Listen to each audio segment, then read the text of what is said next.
بسم اللہ.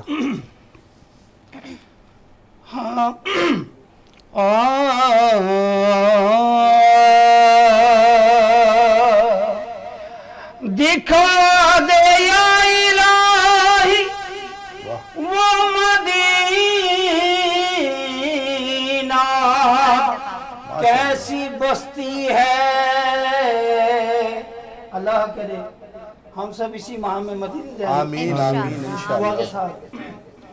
دکھا دے یا الہی وہ مدینہ کیسی بستی ہے جہاں پر رات دن مولا تیری رحمت برستی ہے. تو اب تو بس ایک ہی دھن ہے, اب تو بس ایک ہی دھن ہے. میں مدینہ دیکھوں کیا کہنے اب تو بس ایک ہی دھن ہے. میں مدینہ دیکھوں اس آس پہ جیتا ہوں کہہ دے یہ کوئی آ کر. اس آس پہ جیتا ہوں کہہ دے یہ کوئی آ کر.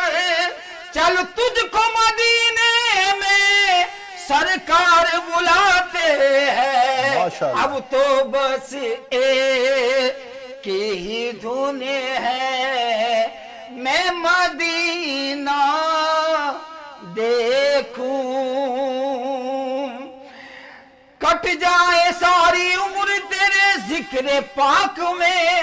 کاش کے رسول کی کیا خواہش ہے. آمین. کٹ جائے ساری عمر تیرے ذکر پاک میں. مل جائے میری خاک مدینے کی خاک میں. اب تو بس ایک ہی دھن ہے. میں مدینہ دیکھوں.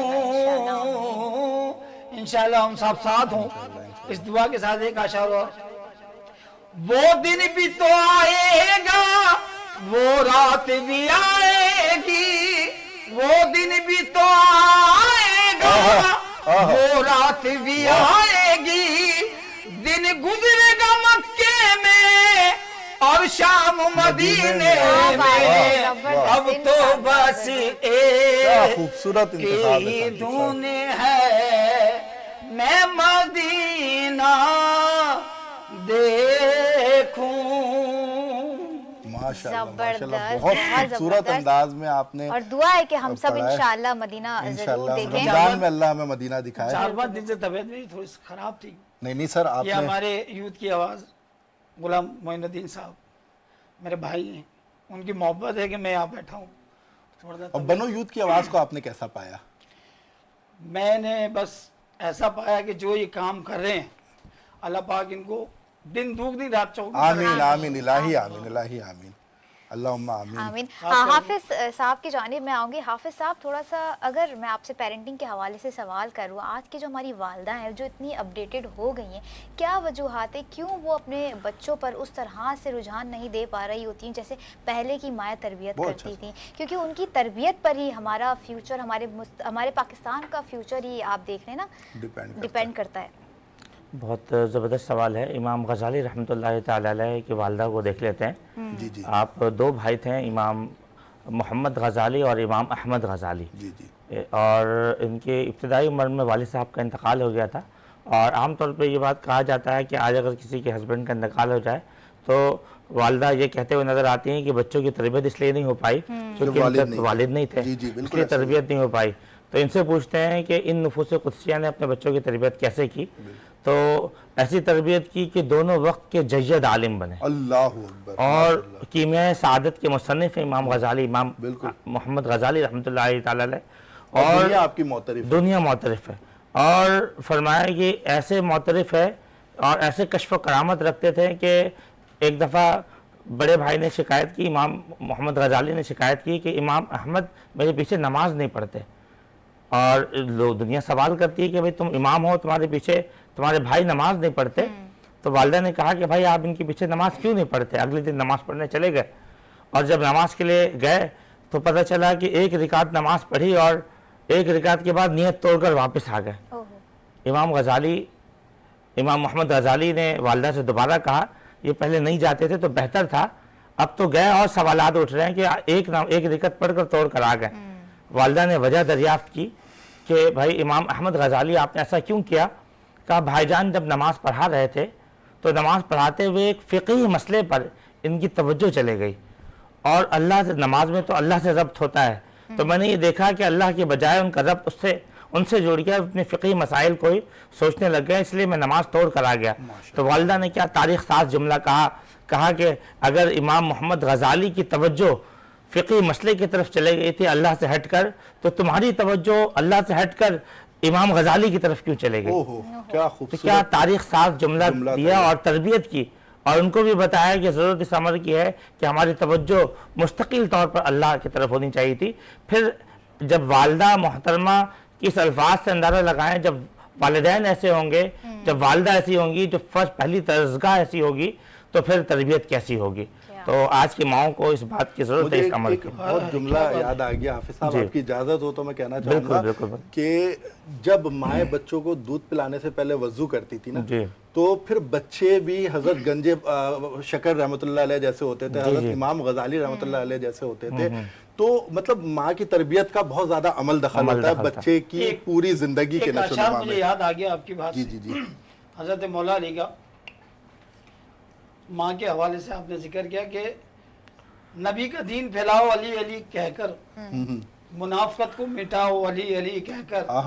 اگر یہ چاہتی ہیں مائیں کے نیک ہوں بچے تو ان کو دودھ پلائے علی علی. اللہ ماشاءاللہ, میں ایک بات عرض کرنا چاہوں گا. قوالی آج ماشاءاللہ ہمارے یہاں رائج ہے قوالی, پر اس میں دیکھیں ہم گانا سنتے ہیں عام طور پہ, کیونکہ میرا فرض بنتا ہے میں اس محفل میں بیٹھا ہوں ایک حق بات کر کر اٹھوں نا, تو ہم گانا سنتے ہیں, ہمیں پتہ ہوتا ہے کہ ہم غیر شرعی کام کر رہے ہیں, اور ہر کسی کو پتہ ہوتا ہے اس میں ثواب نہیں ملنا. آج کل موجودہ دور میں جو قوالی کا حال ہے اس میں مخلوط نظام کی وجہ سے, ابھی میں نے لاسٹ ٹائم سوشل میڈیا پہ قوالی دیکھا, یہ مدینے پر عورتیں کچھ رقص کر رہی تھی اور مدینے جانا ہے مدینے جانا ہے, اور وہ ویڈیو بڑی وائرل ہوئی. تو دیکھ کر اس کو اگر کوئی ثواب کی نیت سے کرے گا, اس قوالی کے اس بہترین جو کہ بزرگان دین کا ایک اسلاف کا ایک بڑا طریقہ تھا, لیکن اس کو اگر آج کوئی ایسے ہی کرے گا تو قوالیزم کو بھی لوگ خراب کر رہے ہیں اور شرعی معاملات کی طرف جا رہے ہیں.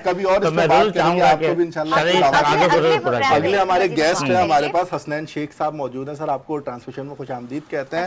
آپ کا تعلق بھی چیئرمین اورنگی اتحاد کونسل سے ہے, آپ بھی سوشل ورک کر رہے ہوتے ہیں, رمضان میں ہم نے دیکھا آپ بہت ایکٹیو ہوتے ہیں دوسرے حوالے راشن ڈرائیو وغیرہ کے حوالے سے, اور پھر بنو یوتھ کی آواز کے ساتھ ساتھ بھی آپ قدم سے قدم ملا کر چلتے ہیں.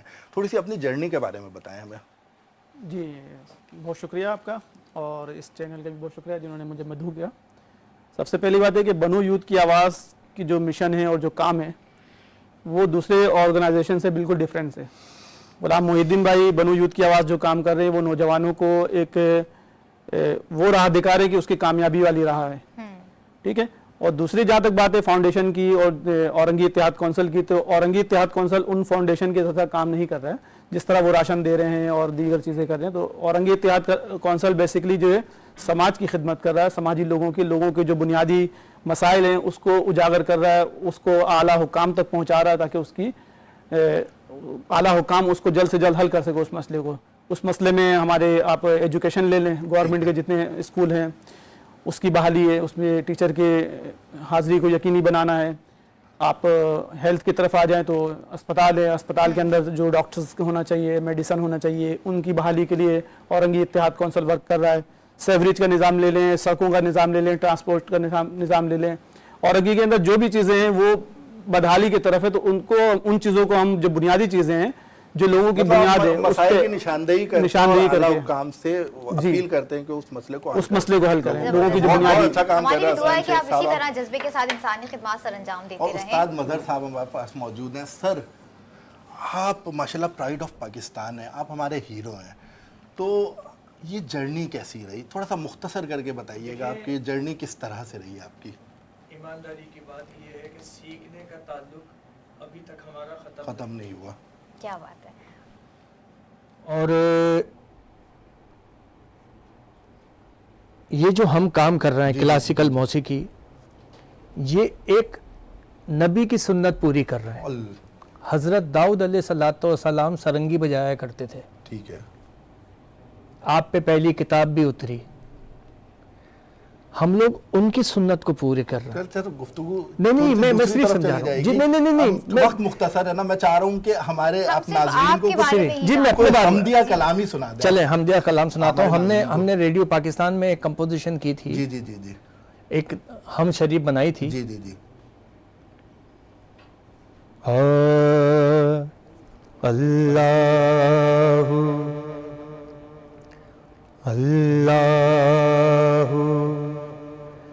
اللہ اللہ پہلا صفا اللہ میں نے لکھا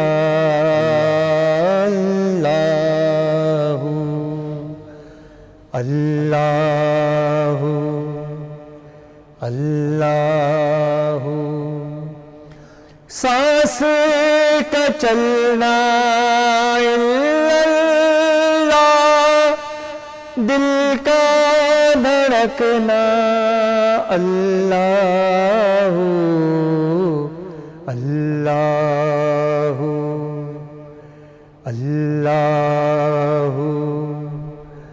اللہ اللہ میرا ہونا تیرا نشان تیرا ہونا اللہ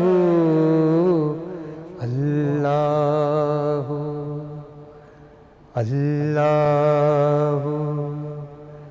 اللہ اللہ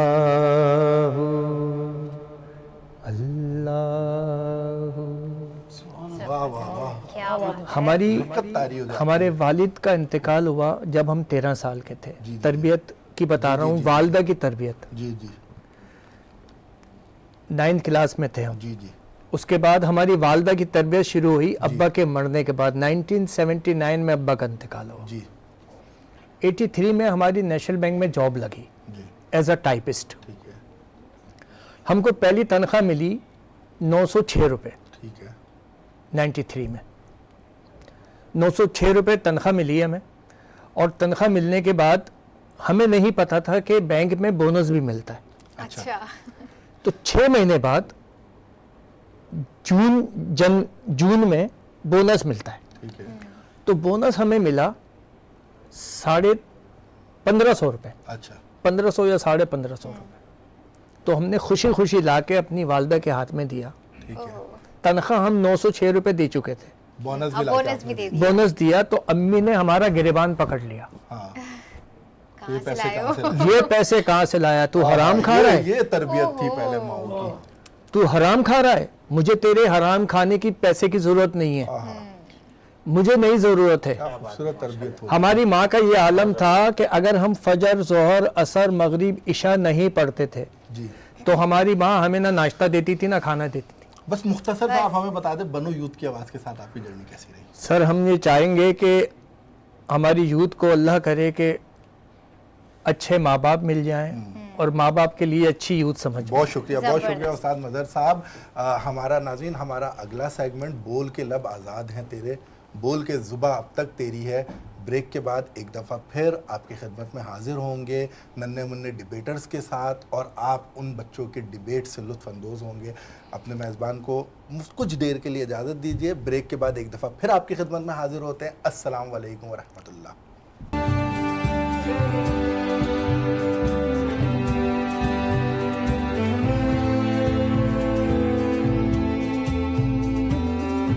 السلام علیکم.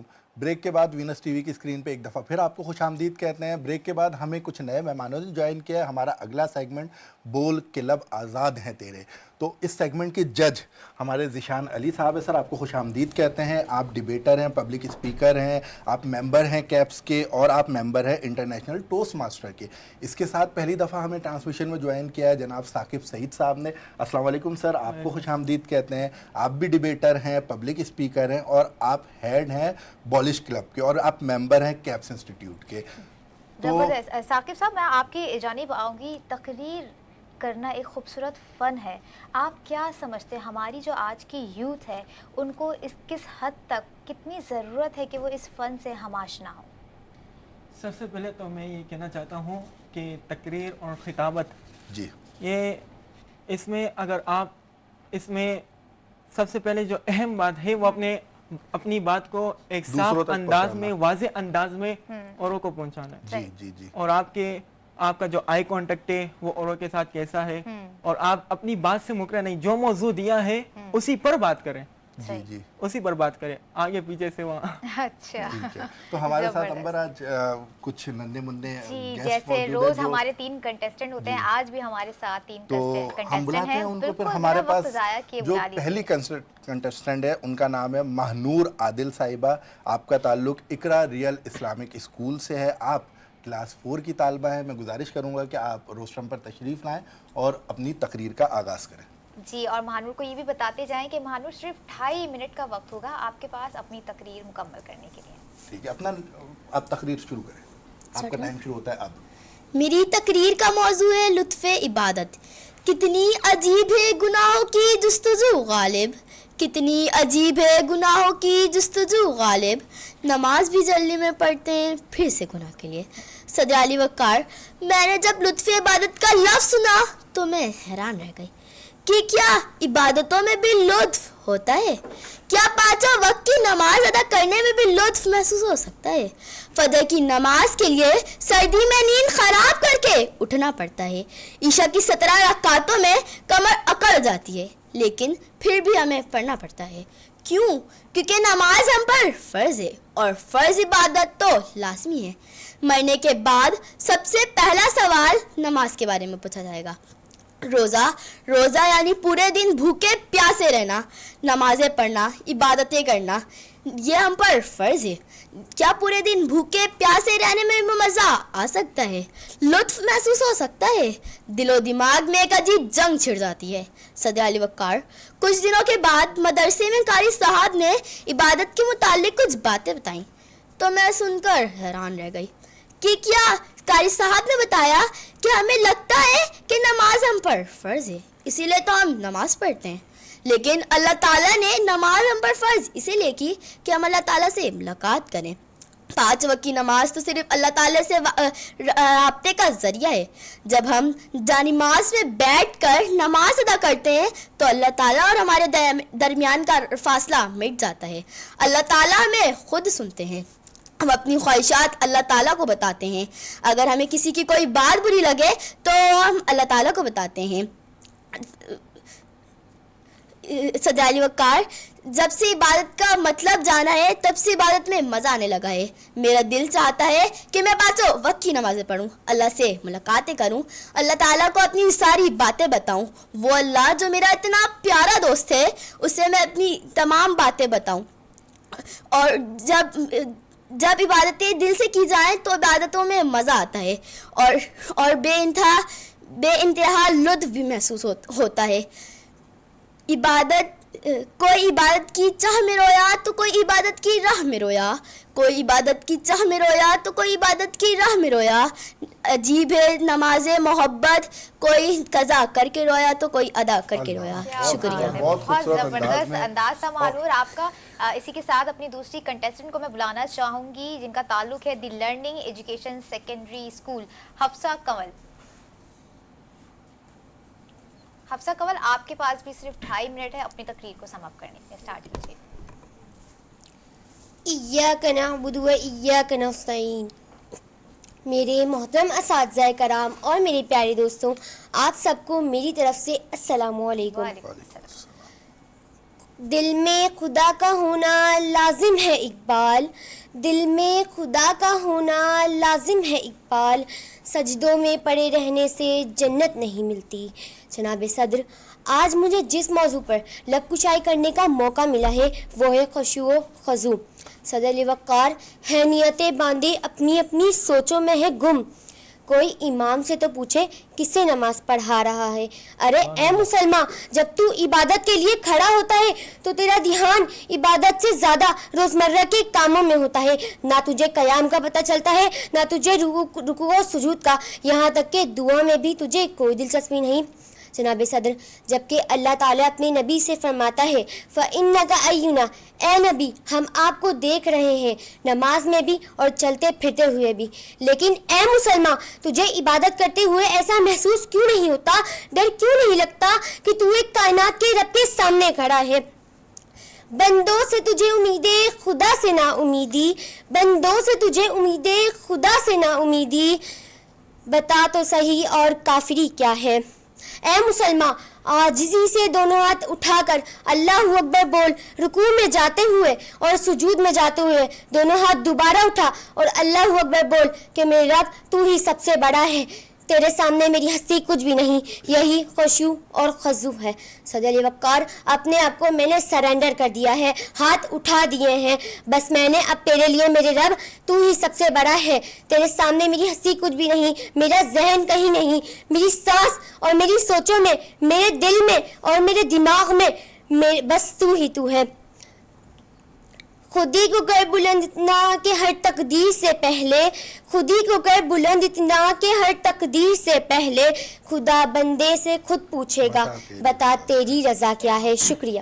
بہت زبردست انداز میں حفصہ نے تقریر کی، اور اسی کے ساتھ ہم اپنے تیسرے کنٹسٹنٹ جویریہ صاحبہ کو میں دعوت دینا چاہوں گا۔ آپ کا تعلق بھی اقلا ریئل اسلامک اسکول کیمپس 1 سے ہے، آپ کلاس 4 کی طالبہ ہیں۔ بیٹا روسٹرم پہ تشریف لائیں، اور جویریہ آپ کے پاس بھی 2.5 منٹ اور آپ کا ٹائم شروع ہوتا ہے اب۔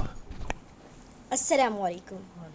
صدر علی وقار، ایک بوڑھی ماں اپنے دروازے پر بیٹھی تڑپ رہی ہے اور التجا کر رہی ہے کہ خدا را میرے بیٹے کو بچا لو، میرے لختے جگر کو بچا لو۔ ابھی کچھ وقت ہی گزرا تھا کہ یہ اعلان ہوتا ہے کہ چھوٹو گینگ کے سربراہ کو فوج نے گرفتار کر کے بے گناہوں کو بازیاب کرا دیا گیا ہے اور جناح کے کول کملی جبر پہنا دیا گیا ہے، کیونکہ آپ عوام کے رہبر اور محافظ ہیں۔ یہ خبروں سننا ہی تھی کہ بوڑھی ماں کا تڑپتا دل بے ساختہ کہہ اٹھتا ہے کہ آج کا پاکستان جناح کا پاکستان ہے۔ ارے کون جناح؟ وہ جناح جو بچوں سے کہتے تھے علم تلوار سے زیادہ طاقتور ہے، اور آج ان غریب مزدور بچوں نے سڑک کنارے کھولے گئے اسکول میں تعلیم حاصل کر کر یہ ثابت کیا کہ آج کا پاکستان جناح کا پاکستان ہے۔ ارے کون جناح؟ وہ جناح جو کہتے تھے مردوں کے ساتھ عورت بھی آگے بڑھے، اور آج ان عورتوں نے امتار کا ٹکا پر قدم رکھ کر ایشیا کی تیز رفتار لڑکی بن کر اور جہاز اڑا کر یہ ثابت کیا کہ آج کا پاکستان جناح کا پاکستان ہے۔ ارے کون جناح؟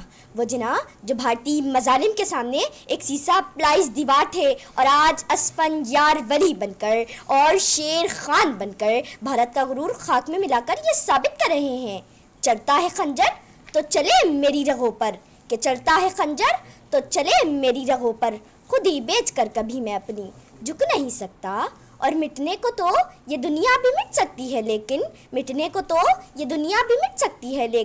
تاریخ کے اوراق سے میں کبھی مٹ نہیں سکتا، یہ پاکستان ہماری آن، ہماری شان اور ہمارا ایمان ہے، کیونکہ یہ جناح کا پاکستان ہے،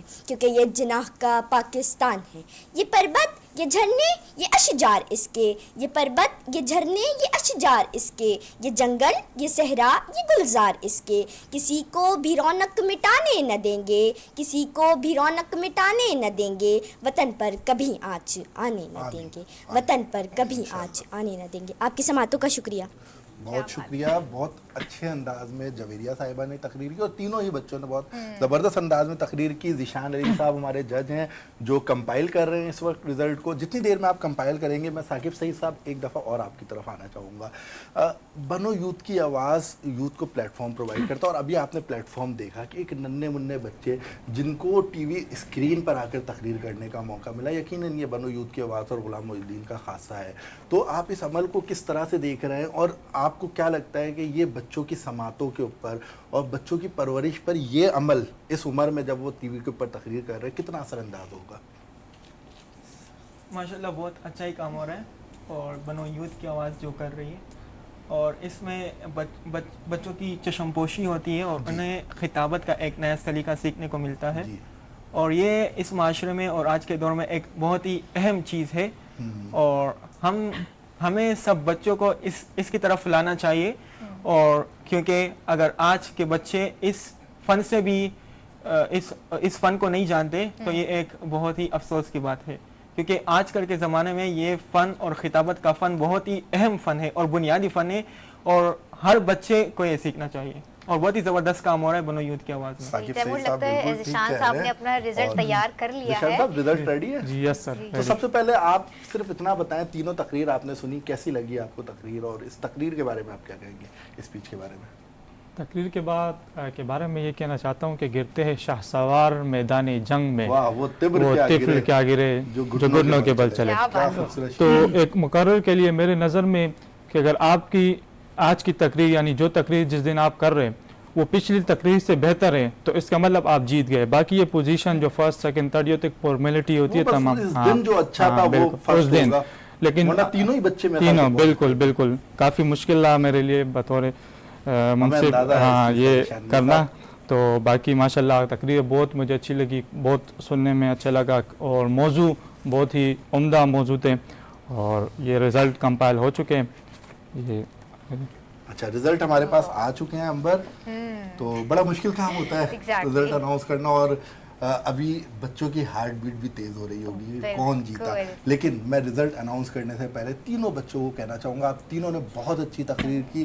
رزلٹ میٹر نہیں کرتے, آپ اس سٹیج پر آ کر تقریر کر رہی ہیں یہی بہت بڑی بات ہے اور یہ آپ کی زندگی کے لیے ایک سرمایہ ہوگا اور انشاءاللہ آپ یہاں سے نکل کر پارلیمنٹ ہاؤس تک جائیں گے اور ہم آپ کو انشاءاللہ پارلیمنٹ ہاؤس میں بھی تقریر کرتے ہوئے دیکھیں گے کیونکہ ہم نے دیکھا ہے کہ پارلیمنٹ ہاؤس میں وہ نوجوان ایم این ایز اور ایم پی ایز جن کی گھن گرج پارلیمنٹ میں گونجتی اور لوگ ان کو جو ہے اس ایوانوں سے نکل کے گھروں میں اگر میں یہ بات کہوں تو شاید وہی ہو جائے گی کہ چھوٹا منہ اور بڑی بات اور یہ سارا ٹیلنٹ جو لے کر آیا ہے جو کہ انشاءاللہ ان فیوچر پارلیمنٹ ہاؤس تک جائے گا صرف اور صرف بنو یوتھ کی آواز. کیا بات ہے. اور ہم زیادہ انتظار نہیں کروائیں گے بچوں کو, ہمارے پاس تینوں پوزیشنز ریڈی ہیں اور جس بچی نے فرسٹ پوزیشن حاصل کی ہے ذیشان علی صاحب کے بقول آپ کا نام جویریہ ہے, آپ کو بہت بہت مبارک ہو. جس بچی نے سیکنڈ پوزیشن حاصل کی ہے آپ کا نام مہنور ہے, آپ کو بھی بہت بہت مبارک ہو. اور جس بچی نے تھرڈ پوزیشن حاصل کی ہے آپ کا نام حفصہ ہے, آپ کو بھی بہت بہت مبارک ہو. اور آپ کے ساتھ گفٹ ہیمپرز بھی ہیں جو آپ کے ساتھ جائیں گے اور آپ کے ساتھ بہت ساری دعائیں ہماری کہ اللہ پاک اس فن تقریر کو آپ کو لے کر آگے چلنے کی توفیق دے اور آپ کو زندگی کے ہر میدان میں کامیاب کرے. اور اسی کے ساتھ میں بس مختصر ذیشان علی صاحب آپ کی طرف آؤں گا, ہم فن تقریر سے دور کیوں ہوتے جا رہے ہیں, بس اس پر کچھ گفتگو کر لیں آج. اس کی وجہ میرے نظر میں آج کل سوشل میڈیا, کیونکہ ہم نے اپنی مصروفیت کو اور چیزوں میں لگا دیا اور فن خطابت کو ہم بھول گئے کہ یہ بھی ایک چیز ہے, جبکہ یہ بھی ایک ہنر ہے, اسکل ہے جو کہ زندگی کے ہر شعبے میں چاہے ہم جس بھی شعبے سے ہمارا تعلق ہے تو یہ ہمارے کام آتا ہے. تو میری نظر میں یہی وجہ ہے کہ سوشل میڈیا ہم یہ گیمز اور باقی خرافات میں مصروف ہو گئے جس کی وجہ سے ہم فن تقریر کے جو ہنر سے جو نا ہم دور سے دور تر ہوتے جا رہے ہیں. کیا خوبصورت گفتگو کی ذیشان علی صاحب نے. آپ نے کوئی کلام سننا ہے ہمارے ساتھ بہت بہترین قوال ثاقب علی صابری صاحب موجود ہیں, کیوں نہ ان کی موجودگی کا فائدہ اٹھاتے ہوئے سر پاکستان کے حالات کو دیکھتے ہوئے کوئی ایسا کلام جس میں دعائیہ کلمات بھی شامل ہو. کیا بات کر دی آپ. دعائیہ کلام سے پھر میں ہمارے مرحوم بھائی امجد فرید صابری صاحب کی پڑھی ہوئی ایک دعا کرم مانگتا ہوں.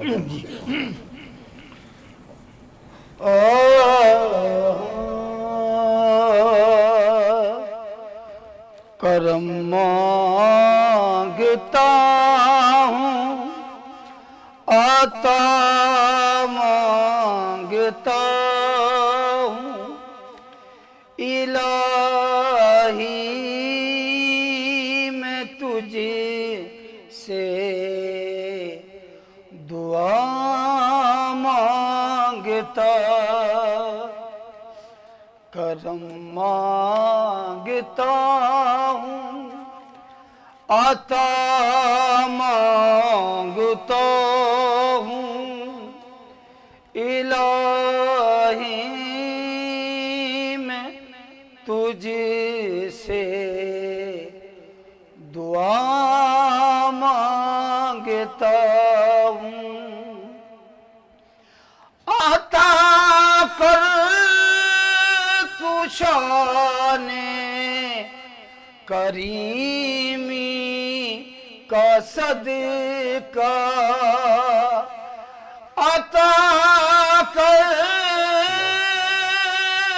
تو شان کریمی کا صدقہ دلا دے ہمیں تو رحیمی کا صدقہ نہ مانگوں گا تجھ سے تو مانگوں گا کس سے تیرا ہوں میں تجھ سے دعا مانگتا ہوں جو بیمار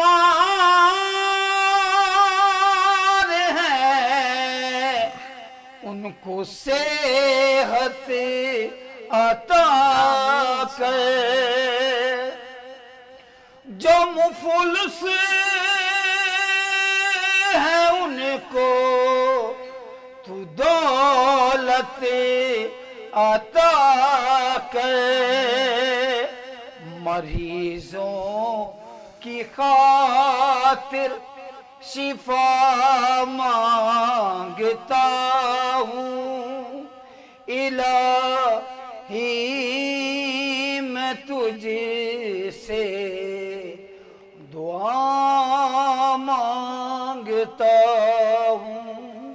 بہت خوبصورت دعائیہ کلمات ثاقب علی صاحب نے پڑھا اور ہمارا وقت تقریباً اختتام پذیر ہو رہا ہے. استاد مظہر صاحب، ہم آپ کے کلام کے ساتھ ہی اس پروگرام کو ختم کریں گے، لیکن اس سے پہلے میں اپنے مہمانوں کا شکریہ ادا کرنا چاہوں گا. جناب ثاقب سعید صاحب، آپ پروگرام میں تشریف لائے، آپ کا بہت شکریہ. اور ذیشان علی صاحب ہمارے ریگولر جج ہیں، آپ کو ایک دفعہ پھر ہم کل انشاءاللہ خوش آمدید کہیں گے.